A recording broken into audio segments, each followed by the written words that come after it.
Hola, ¿cómo están ustedes? Bienvenidos a Vida y Salud, el espacio vinculado al área médica y bienestar de T13 en vivo. Comencemos en este especial. Nos centramos en lo que han sido los Juegos Panamericanos Santiago 2023, en sus deportistas, el cuidado a su salud y por sobre todo en la gente. Muchos ya han expresado sus ganas por retomar la actividad o bien comenzar a practicarlo.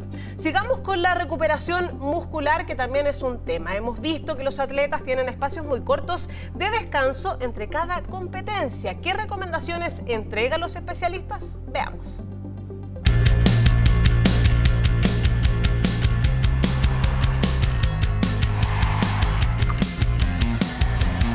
¿Qué pasa con las lesiones musculares de los deportistas acá en los Panamericanos?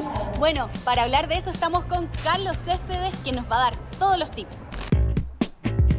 Principalmente indicar que ellos tienen una planificación ya basada en todo su año. Entonces hay cosas muy importantes dentro de esa planificación, como lo es la planificación del entrenamiento propiamente tal, y otras cosas que también los van a ayudar a su recuperación del día a día, como lo son la buena hidratación, el dormir bien, es una parte muy importante el sueño en estos competidores, y también las terapias que se puedan incluir dentro del día a día, ya terapias kinésicas principalmente, que ayudan a la recuperación de estos deportistas para el día siguiente.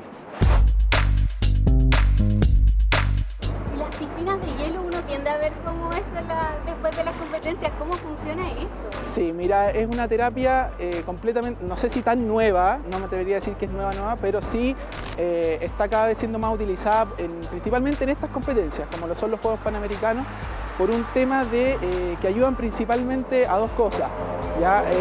A disminuir o atenuar la inflamación que puede generar una competencia, y también a disminuir el dolor muscular que se genera después de una competencia de alta complejidad. ¿Hay dolor entonces? Uno tiende a pensar como que ellos están acostumbrados y que no les pasa nada. Hay dolor, hay inflamación, y la idea de esta crioterapia por inmersión es disminuir esos síntomas, ¿ya? Disminuir la inflamación, disminuir el dolor, para que al día siguiente puedan volver a competir con la misma intensidad que lo hicieron la jornada anterior.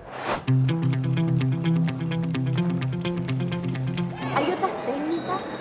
Hay más técnicas, claro, terapias compresivas, terapias propias que pueda utilizar el kinesiólogo para disminuir el dolor en los pacientes.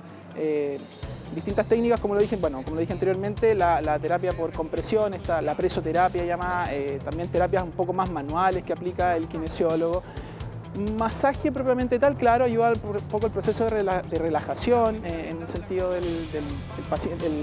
Después de una terapia, el deportista puede quedar alguna contractura ya, o algún dolor muscular propiamente tal. Masajes podrían ayudar también a atenuar estos dolores. O sea, cuando uno los ve que terminan estas competencias y los ve uno en el piso, no es solo la emoción, sino que... No es solo la emoción. Hay que considerar que ellos se preparan todo el año para estos pequeños lapsos de tiempo. Ya son competencias que pueden durar 10 segundos, como son los atletas, por ejemplo. Entonces, como les decía antes, es súper importante la planificación del año, la alimentación, la hidratación, la terapia de recuperación que hagan, súper importante para ellos.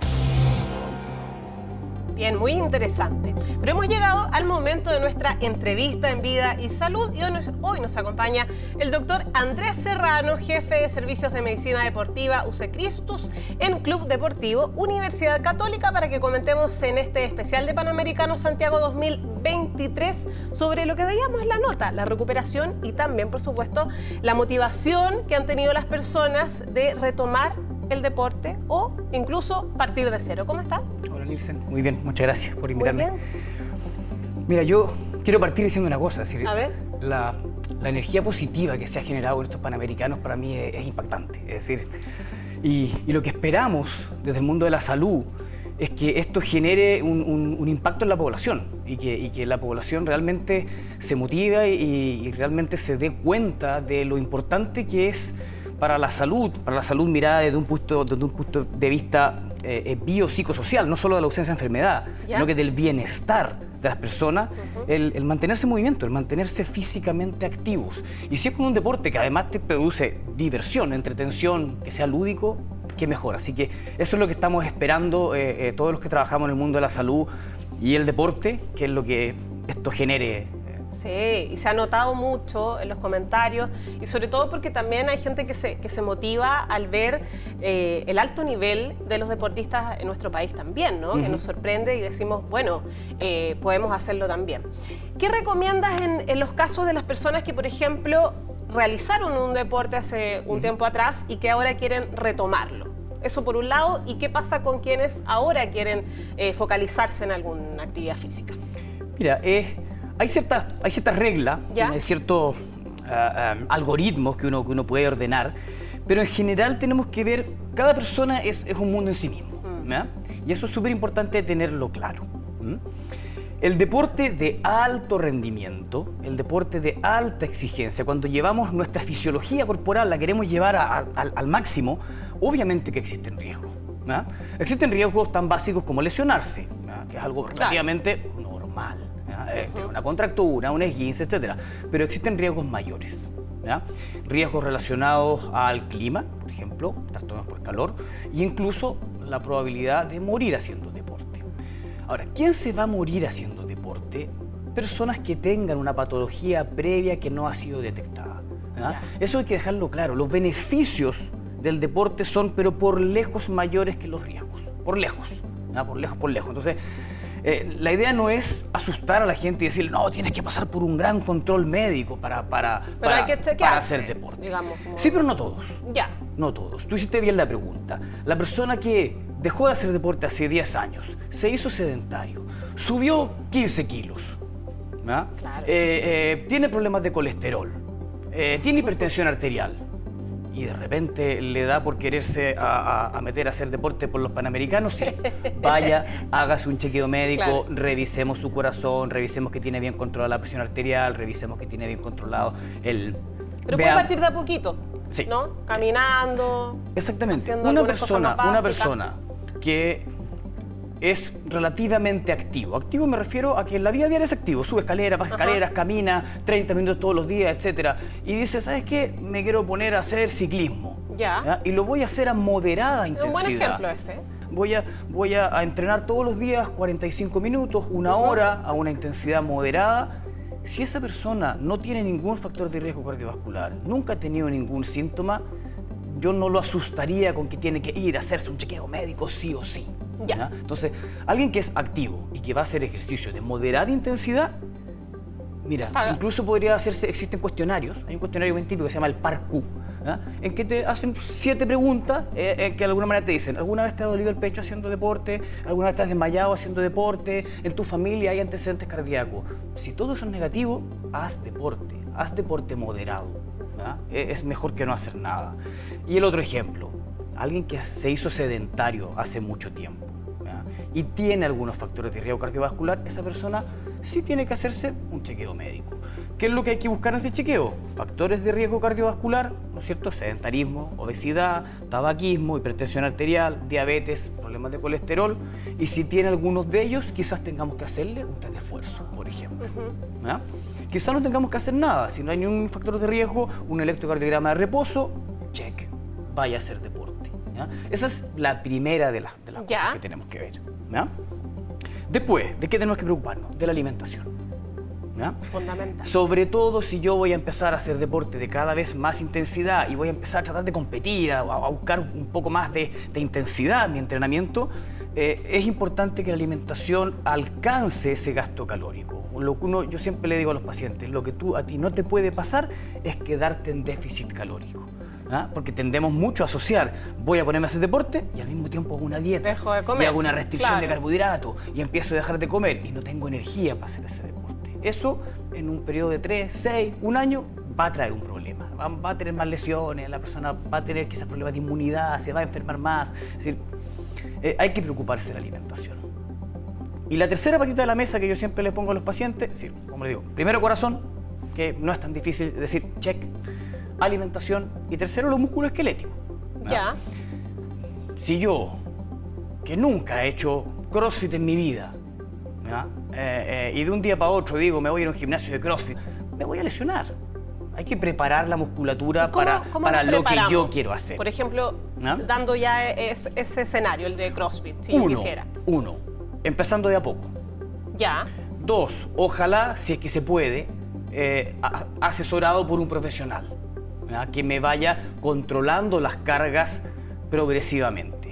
Y 3, si efectivamente no he hecho nada previamente, existen formatos de evaluación de prevención de lesiones, que lo hacen kinesiólogos, en el cual te llevan y te hacen 3, 4, 10 test diferentes. Nosotros tenemos armado un programita que son 10, 12 test en que de alguna manera dicen, ¿sabes que no? Hay un déficit súper importante en tu flexibilidad de los cuádriceps. Hay un déficit súper importante en el control del glúteo medio o del core. Y eso tenemos que trabajarlo específicamente antes de poder cargarte, con peso, ¿no? Lo mismo los deportes de resistencia de larga duración. Maratón, ciclismo, que son deportes que son bastante más fáciles de acceder para la población en general. Es decir, salir a trotar a la calle es muy fácil. Pero si yo no parto de a poco y progresivamente, y no estoy seguro que mis rodillas van a aguantar, que mis tobillos van a aguantar, que mis tendones de Aquiles van a aguantar, probablemente a los pocos meses o incluso semanas voy a empezar con dolores, molestias. ¿Y qué va a pasar? Me voy a frustrar y todo el entusiasmo inicial lo voy a perder. O sea, hay que tener paciencia, ir de a poco, tomarse las cosas con calma. Clave. Para finalmente llegar a un buen resultado y a una buena práctica. ¿Qué pasa en el caso de, claro, yo vuelvo a hacer ejercicio o comienzo a hacer ejercicio desde cero, de a poco, considerando todos los consejos que nos has dado, pero sin duda, después de la primera o segunda clase o de las prácticas, voy a estar con esta fatiga, ¿no? De mucho dolor. Frente a eso también, ¿cómo enfrentarlo?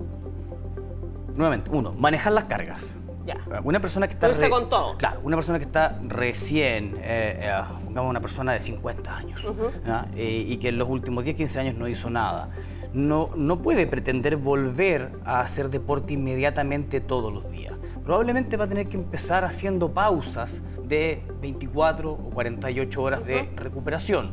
Si puede ir aprendiendo alguna de las cositas que se plantearon ahí sobre recuperación muscular, hidroterapia, tinas frías, masoterapia, etcétera, bien, las va a poder ir aprendiendo. Alimentarse con la energía suficiente, ¿no? Y recuperarse. Ahora, el caso que hay que tenerlo con un poco más de cuidado es el caso del rendimiento o del alto rendimiento. Es decir, si yo ya me decidí en que voy a hacer deporte porque quiero competir, ¿no? Que puede ser competir a nivel de jugar pádel, pero ya al Liga 3 o en la 2 quiero meterme a jugar firme, yo ahí sí recomiendo hacer una evaluación más completa, y trabajar con un equipo. En los grupos de medicina del deporte generalmente trabajamos muy en equipo y trabajamos el médico, con el kinesiólogo, con el nutricionista, de la mano. Y trabaja el nutricionista preparando la alimentación, el kinesiólogo, los músculos esqueléticos, el médico, algunos exámenes para ver niveles y parámetros, etc. Pero es un mundo muy diferente el del alto rendimiento al de todas las personas, que todas las personas ojalá se van a beneficiar de poder hacer deporte. Y hablando de eso, Andrés, también hemos visto como niños, niñas y adolescentes también se han motivado con estos Panamericanos. En el caso de ellos, me imagino que aplica de la misma forma, pero con algunas restricciones mayores, ¿no? No. ¿No? Al menores. Contrario, ya. Menores. A ver, cuéntame. A ver, 1, niños, niñas y adolescentes tenemos niveles de inactividad física altos y la muy obesidad altos. También, Sí, y sobrepeso y obesidad altos y muy altos. Es decir, necesitamos poner el énfasis ahí, necesitamos que esas poblaciones empiecen a hacer y a tener una cultura de actividad física, y esto, entre paréntesis, eso nos va a permitir también tener mejores resultados a futuro en términos deportivos, y esa población es la que se motiva. Y en ellos, el riesgo en el deporte principalmente está determinado por muerte súbita por patologías cardíacas congénitas, pero que es algo muy raro. Muy raro, es decir, tenemos un caso en 100.000 al año, un caso en 200.000 al año, los estudios van variando. Entonces, en general, si esos niños nunca han tenido ningún síntoma, si en sus controles pediátricos nunca tuvieron ninguna sospecha de patología cardíaca, no deberían tener grandes problemas. Vuelvo a repetir, diferente es si ya entra a los 14 años a un ritmo de alto rendimiento, en que va a estar entrenando todos los días 1 a 2 horas al día, ¿ah? A intensidad y exigencias altas, no. A él sí al menos le voy a hacer un electrocardiograma, al menos. ¿Ah? Pero como que todos los niños del colegio, niños de 10 o 11 años, a todos tengo que hacerle un montón de test, no. No, tengo que saber de que no tienen problemas, de que no se ahogan, de que no les duele el corazón, de que no les duele el pecho y que tengan sus controles pediátricos normales y que se muevan a intensidades normales y moderadas de una clase de educación física. ¿Problemas musculoesqueléticos? Obviamente los niños tienen mucho menos que nosotros los adultos. Bien. Andrés, quería agradecerte por todas estas recomendaciones. Sin duda estamos todos muy contentos de que las personas estén motivadas, ¿no?, a hacer ejercicio, a retomar también algunas disciplinas. Doctor Andrés Serrano, jefe del Servicio de Medicina Deportiva UC Christus en Club Deportivo Universidad Católica. Muchas gracias por estar con nosotros. Aprovechemos esta energía. Muy bien, que estés muy bien. Mucho gusto saludarlos. Bueno, y quizás se preguntarán cuáles son las lesiones más comunes en las disciplinas más populares de los Panamericanos. Veamos el informe que preparó Romina Jaramillo.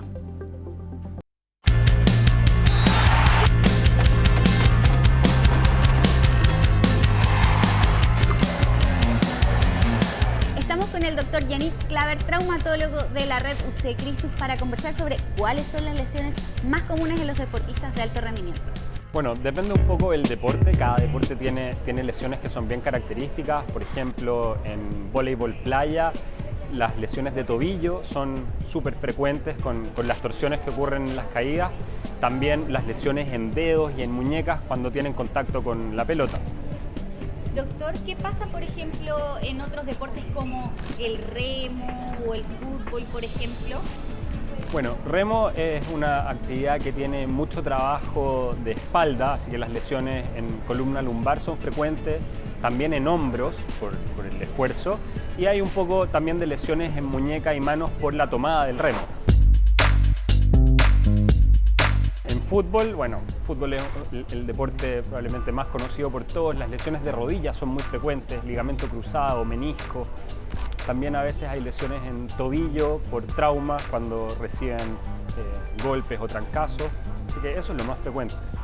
Doctor, ¿y el tipo de recuperación en estas lesiones cómo es? Deportistas de alto rendimiento y de súper alto nivel, como vemos en los Panamericanos, una lesión grave de rodilla habitualmente significa una temporada fuera de competencia. A veces un año de recuperación o entre 6 meses y un año después de una lesión así para estar de vuelta en competencia. Muchas veces los deportistas se ven tentados en volver antes de tiempo porque no quieren perderse una competencia o no quieren dejar de representar a su país, y la verdad es que con tal nivel de exigencia, volver antes de estar completamente preparados, con fuerza y estabilidad igual a la que tenían antes de la lesión y parecida a la de la extremidad que no se han lesionado, es fundamental para que no vuelvan a lesionarse al corto andar de volver.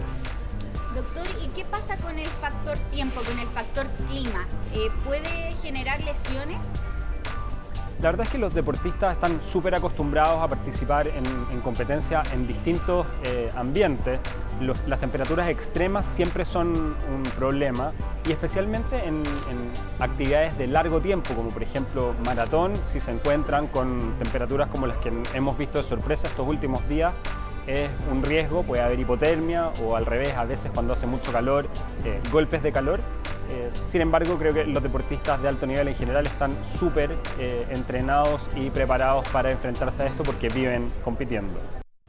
Bien, muchas gracias por acompañarnos en este especial de Vida y Salud. Nos vemos muy luego con un próximo capítulo. Que estén muy bien.